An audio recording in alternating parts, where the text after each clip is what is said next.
to get started here, I'm just going to go ahead and load in this example template here. Pick it from the list and then hit the load template. And when this loads in, we'll see what we get. Okay, so you can see it loaded in the example template. We have set this up. We renamed the system rail to sys_12 volts. If you rename rails, which you can, your outputs, they have to be unique names. Otherwise, you'll get a notification that names can't be duplicated. So in this case, we set up a 12 volt input, 5 amp supply, and then we've set up a bunch of voltage regulators off of that core rail supply there.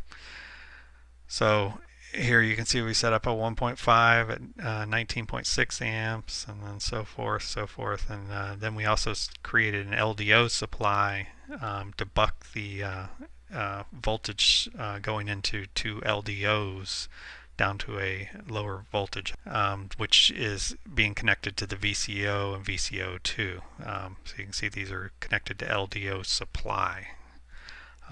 There's also an indication out here that tells you that this rail or output is feeding to a secondary supply.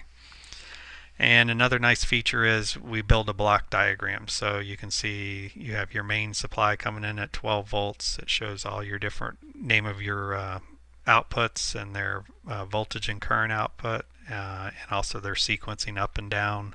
You can also see that the VCO and VCO2 are there that are secondary off the LDO supply.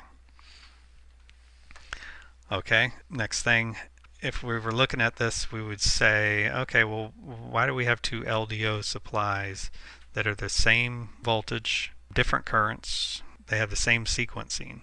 So in this case, if you had optimized solution turned on, it would basically collapse these into one LDO supply, because all of the rail source is the same. They're both being sourced from LDO supply. They both have the same voltage. They both have this. The currents can be summed together. They're both LDOs and they have the same sequence. So as an example, I will show this. We can either run this on, if it's turned on optimized solution, when you hit find parts, then it will automatically optimize all of the rails down here. You can manually run this by just clicking the plus button, and then you can undo changes by clicking the minus button. So as an example, I'll just manually run it here by clicking the plus button, and you'll see what it does. It will collapse those two LDOs into a single LDO, and then it combined the names together for those two supplies, and it summed the current, kept the sequencing the same. So our block diagram is updated to show that it's now VCO, VCO2. So this can be helpful, but in other cases it could be something you don't want enabled if you have your system laid out exactly the way you wanted it. Maybe in this case you needed two separate LDOs because of board location of where they're at or something. So in that case, you could turn off the optimization. And like say, we could undo this optimization by clicking the minus sign if we wanted to.